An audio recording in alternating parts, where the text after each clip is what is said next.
Morning guys, welcome to Indian Mom Studio. तो आज ना हम लोग सोच रहे थे कि क्यों ना आपको थोड़ी बहुत अपडेट दे देते हैं, क्योंकि काफ़ी सारे लोग प्रशांत की तबीयत को लेकर मेरे से कमेंट सेक्शन में काफ़ी सारे क्वेश्चंस कर रहे हैं और साथ में वरी भी हैं आप लोग। तो इसीलिए आपको भी चिंता हो रही है कि भाई कैसा हालचाल है प्रशांत का।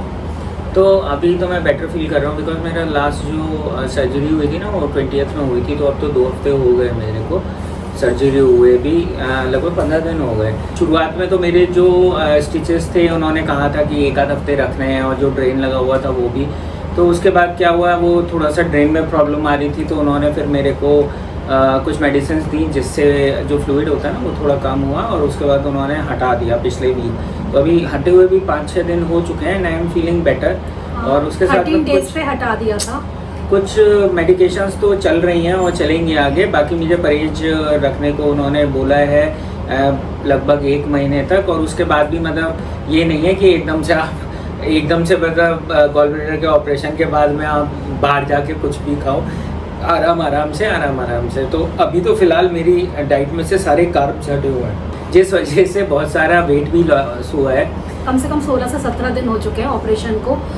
कुछ लोगों को वीडियो के थ्रू पता नहीं चलता है, लोगों को लगता है जैसे कि कल ही की बात है। कल की बात नहीं है, 16 दिन ऑलरेडी हो चुके हैं, क्योंकि हमें तो पता है। और उसमें 16 ही दिन से मुझे लगता है लगभग आपने कार्ब्स नहीं खाया होगा। तो उसका फर्क ना खाई ही नहीं है इनका, उसका डायरेक्ट फर्क इनके मतलब चेहरे पर, इनकी हेल्थ पर फाइबर हो रहा है। देखो एकदम ना जो वैसी वाली डाइट होती है ना, जो लोग जिम वगैरह जाते हैं और बिल्कुल एकदम रेगुलरली फॉलो करते हैं उस चीज़ को ना, वही वाली डाइट चल रही है मेरी। सारा फाइबर, प्रोटीन, ये सारी चीज़ें जा रही हैं शरीर में, जिसकी वजह से वेट लॉस हो रहा है। और ऐसा नहीं है कि एनर्जी कुछ कम हो गई है या कुछ नहीं। अभी भी जैसे देखो, मेरे को 2 टाइम उन्होंने प्रोटीन शेक बोला हुआ है, तो मैं प्रोटीन शेक पी रहा हूँ। तो सारी डाइट इनकी प्रोटीन से रिलेटेड और फाइबर से रिलेटेड है।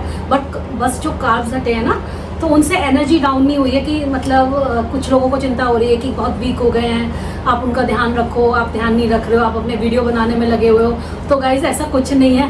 पूरे ना घर में खाने की बातें 16 से 17 दिन हो चुके हैं ऑपरेशन को हुए भी, और इस बीच में 2 या 3 ही वीडियो आई होंगी, और वो भी बस मैंने कैसे टाइम चुरा के मतलब मेहनत ज्यादा करके कर दी। इस बार में मैं एक बात और कहूँगा कि जब लोगों को 3-4 दिन में 1 आध वीडियो मिलती है, तो लोग उसको भी यही सोचते हैं। नहीं, सब नहीं, बहुत सारे तो वेल विशर्स हैं मेरे, जिन्होंने मेरे सही होने के लिए बहुत अच्छी विशेष दी। रीमा मुझे बता रही थी और मैंने खुद भी पढ़ी बाद में, जब मैं थोड़ा फ्री हुआ, तो मुझे बहुत अच्छा लगा। लेकिन कुछ वेल विशर्स ऐसे भी हैं जो ये कहते हैं आपको वीडियो बनाने की पड़ी है, प्रशांत जी का देखो।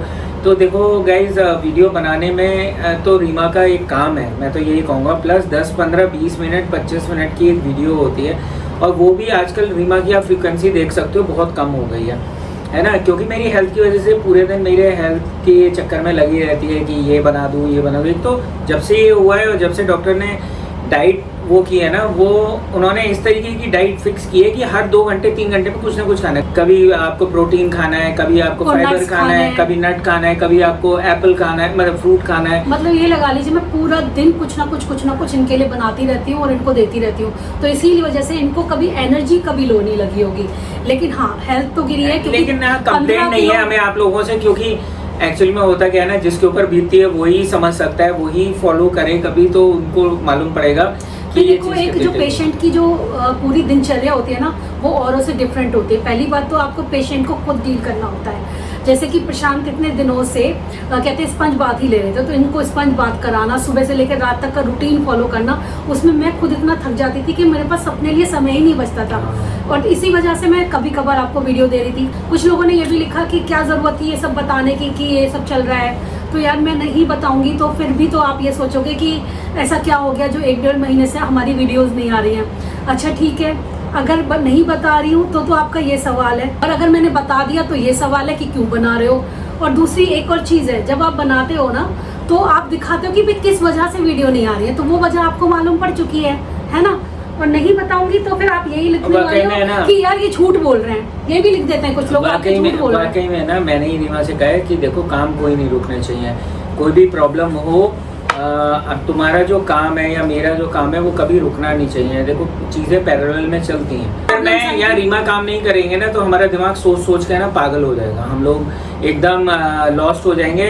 सिर्फ बीमारी के बारे में ही सोचेंगे, नेगेटिव थॉट्स आएंगे और सब कुछ होगा। तो इसलिए मैंने रीमा को मैंने ही सजेस्ट किया तुम काम करती रहो।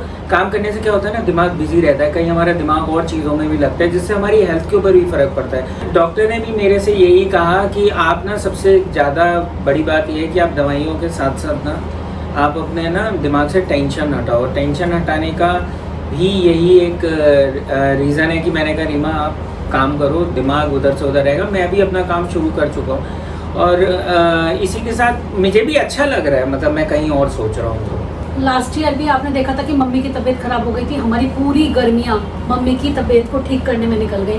प्रशांत तो इतने ज़्यादा बिजी चल रहे थे उन दिनों कि वो हर दिन हॉस्पिटल जाते थे। सोनी दीदी, मिनी दीदी घर में उस टाइम पे भी मैंने ही रीमा से कहा था कि मैं संभालता हूँ मम्मी के साइड, और देखो तुम अपना काम करो, तुम घर से सपोर्ट करो। कशिश भी जा रही थी उस टाइम पे, तो मुझे उसको भी टाइम देना ज़रूरी था, क्योंकि देखो वो अब की गई हुई अभी तक नहीं आई है, तो मुझे तो उसको पूरी तैयारी करके भेजना था। तो मैं ना बीच में फंस गई थी उस टाइम पे। मैं जाती थी हॉस्पिटल 2-3 दिन में एक बार चली जाती थी, लेकिन प्रशांत तो डेली जाते थे और मिनी दीदी होती थी वहाँ पर हमेशा। तो ये लगा लीजिए कि 2-3 चीज़ों को हम कैसे मैनेज कर रहे थे ना लास्ट ईयर, हमें ही पता है। और इस साल प्रशांत की तबीयत खराब हो गई है, तो मेरा तो आप समझ ही लो, क्योंकि घर में अगर आपके किसी मेंबर की तबीयत खराब है तो आपको लोग कितना ही सपोर्ट करेंगे। एक बार भी रीमा भी हॉस्पिटल में रीमा ही रही है फुल टाइम। हमारा हॉस्पिटल के चक्कर 1-2 नहीं लगते हैं, अभी तक हम लोग सोचे तो कितने चक्कर लगा चुके हैं। 1.5 महीने में 8-10 चक्कर लग गए हैं। पता है इन दिनों एक और परेशानी हुई है। मेरे पापा है ना, उनके साथ 7 लाख का फ्रॉड हो गया है, और ये कोई छोटा मोटा अमाउंट नहीं है और ये मिलेगा भी नहीं। मतलब बहुत मुश्किल हो रही है इसको रिकवर करने में। यही बताएंगे क्या हुआ है, पूरी कहानी हो गई है ये तो। और ये तो तब से शुरू हुई थी जब प्रशांत की पहली एंडोस्कोपी हुई थी, ये उन दिनों की बात है। एक्चुअली में क्या हुआ, वो उस टाइम पे ना बहुत सारे लोगों के पास और उन पापा जी के पास भी ना वो मैसेज आता है ना, वो जो फर्जी वाले मैसेज होते हैं, IGL का बिल आपका ड्यू है और इस लिंक पे क्लिक करिए और वो इस बंदे से बात करिए। तो पापा जी वैसे तो अवेयर रहते हैं, अखबार वगैरह में पढ़ते रहते हैं, लेकिन क्या हुआ पता नहीं, सबके अपना अपना टाइम होता है या कुछ होता है, वो उसमें बहक गए और उन्होंने वो उस नंबर पे कॉल करके शायद कॉल किया, उस बंदे ने उनको बहका दिया कि आप इस ऐप को इंस्टॉल कर लो। तो एक तरीके से उनका फ़ोन नंबर क्लोन हो गया और अगले दिन उनके अकाउंट में से ना 7 लाख रुपीज़ निकल गए। और कोई रुपीज़ नहीं थे, वो FD थी। 7 लाख की FD लिक्विड नहीं पड़े थे। हाँ, और यही हमें समझ में नहीं आ रहा कि FD टूट के कैसे मतलब हुआ। लेकिन मैंने रीमा को बताया कि एक बार फ़ोन क्लोन हो जाता है फिर तो ऑनलाइन FD तोड़ के आप निकाल सकते हो, तो वो तो पॉसिबल है। सबसे बड़ी बात तो यही हुई कि उनके 7 लाख, फिर उन्होंने पुलिस में भी गए थे और बैंक के पास भी गए, बैंक ने एज यूजुअल हाथ झाड़ लिया। हालांकि वो लोग फॉलो अप कर रहे हैं, तो ये भी एक बहुत बड़ा इशू चल रहा है अपनी हारी बीमारी के लिए कि भाई कल को मुझे कोई परेशानी है तो ये पैसे मेरे काम आएंगे। इस एज में उनके साथ इतना बड़ा फ्रॉड हो गया, ये देख के ना हमारी बहुत ज़्यादा परेशानी। वो फॉलो अप कर रहे हैं पापा जी, लेकिन वो भी उनकी एज भी ज़्यादा है, तो वो कितना ही फॉलो अप कर पाएंगे। और मेरे इस बीच में ऑपरेशन वगैरह सब हो गए। मैं एक बार बैंक गया था उनके संग, मैंने एप्लीकेशन वगैरह लिखवा के आगे परस्यू करने को बोली। जी आज भी पुलिस थाने वाने गए हैं, साइबर क्राइम में भी रिपोर्ट करी है जियाजी वगैरह ने, दीदी भी कर रही है, उधर से सब लोग लगे पड़े हैं। लेकिन ये पैसे वापस नहीं आएंगे जहाँ तक है, क्योंकि बैंक वालों ने पहले तो बैंक वाले ये कह रहे थे कि हाँ आपका पैसा सेफ है, आपका पैसा ये, बाद में उन्होंने पल्ला झाड़ लिया। तो गाइस अभी तो फिलहाल यही अपडेट है। पापा जी का भी थोड़ी सी परेशानी ही चल रही है और मेरी भी थोड़ी सी और थोड़ा सा रिकवर करूँगा, तो देखता हूँ मैं क्या कर पाता हूँ। बाकी कुछ लोगों से पता किया था तो उन्होंने कहा था पैसे मिल जाते हैं लेकिन थोड़ा सा टाइम लगता है। अगर आप लोगों के संग भी कभी कोई ऐसा इंसिडेंट हुआ हो और आपके पैसे वापस मिले हों तो आप बताइएगा क्या प्रोसीजर था उसका कमेंट सेक्शन में, तो शायद हेल्प मिल जाए हम लोगों को। बैंक वालों को वैसे हेल्प करनी चाहिए इस टाइम पे, बैंक वाले हेल्प नहीं कर रहे हैं। टूटी है, ये कोई बैंक में से लिक्विड नहीं निकला है और FD टूटना कोई आसान चीज़ नहीं है। किसी ने FD तोड़ के पैसे निकाले हैं, सही बात, जो कि एक अलग ही मैटर बन जाता है। दीदी भी लगी पड़ी है, दीदी ने भी किसी को मेल करवाई थी और आगे भी बहुत सारे प्रोसेस चल रहे हैं, लेकिन देखते हैं कि पापा को मैंने ही बताया था उन लोगों को कि पहले आप जो हैं ये एप्लीकेशन डिपॉजिट करिए, फिर उसके बाद में वो मैनेजर से भी जाके मिले थे, फिर वहाँ के रीजनल मैनेजर को मेल करके फिर ओम्बड्स को मेल करके, फिर वो भी नहीं होता है तो RBI में मेल करने के लिए। तो मैंने कहा था कि RBI वगैरह में मेल करनी होगी या कुछ करना होगा तो हम करेंगे, बट रियली आप लोगों को बहुत केयरफुल रहना चाहिए। एक बार पैसे आजकल चले ना जाते फ्रॉड हैं बहुत तरीके से हो रहे हैं, सही यही कह एक रहे तरीका नहीं है, और भी बहुत तरीके चल रहे हैं। तो बस ये है कि तो बस जैसे मैंने बोला किसी फ़ोन नंबर पे कॉल करने की या किसी ऐप को इंस्टॉल करने की आपको कोई ज़रूरत नहीं है। अगर इस टाइप से कोई भी लिंक आता है आपके पास, बिकॉज मोस्ट प्रॉब्ली वो फ्रॉड ही लिंक होगा। और कई बार हम लोगों को एकदम से वो लोग ना इतना ज़्यादा होपलेस कर देते हैं कि आपको लगता है कि ना नहीं बस ये इमीडिएटली नहीं किया तो फ़ोन कनेक्शन कट जाएगा, नहीं तो मेरा फ़ोन डिसेबल हो जाएगा, नहीं तो IGL का कनेक्शन काट देंगे, नहीं तो ये कर देंगे। ऐसे कुछ नहीं होता, पापा को फोन पे गवर्नमेंट तो- प्रोसीजर कुछ नहीं होता है ऐसा, पापा को तो फोन पे यही बोला था कि आपका IGL का कनेक्शन कट जाएगा। नहीं होता। पापा जिसको काटना होता है ना वो पहले आपके घर पे नोटिस भेजेगा और फिर अपने आप काट के चुपचाप चला जाएगा। ऐसे कोई एपिसोड वे में नहीं होता है। गवर्नमेंट के काम कभी भी ऐसे नहीं होते हैं कि जो आपको तुरंत ऐसे हाशिए पे कहते हैं ना रख के वो करें, तो ये टोटली फ्रॉड होता है। तो बहुत तरफ से ना एकदम से हमारे घर में परेशानी आ गई है, लेकिन ये चलो बुरा वक्त है, वो भी निकल जाएगा। जब अच्छा वक्त नहीं रहता तो बुरा वक्त भी ज़्यादा दिन नहीं रहता, कहते तो यही सही है। बात है। तो हम भी उसका ही वेट कर रहे हैं कि सब कुछ ठीक हो जाए, प्रशांत की हेल्थ भी ठीक हो जाए।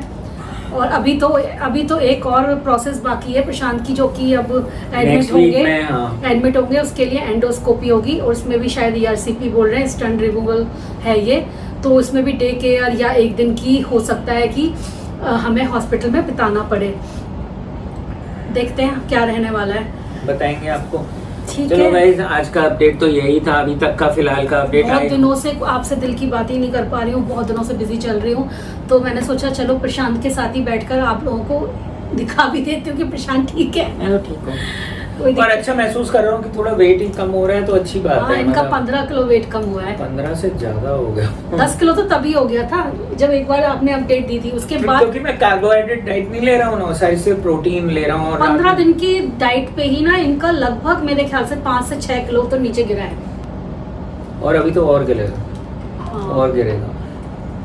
ठीक है, लेकिन वो इनकी हेल्थ के लिए जरूरी भी है। चलो। चलिए बाय बाय।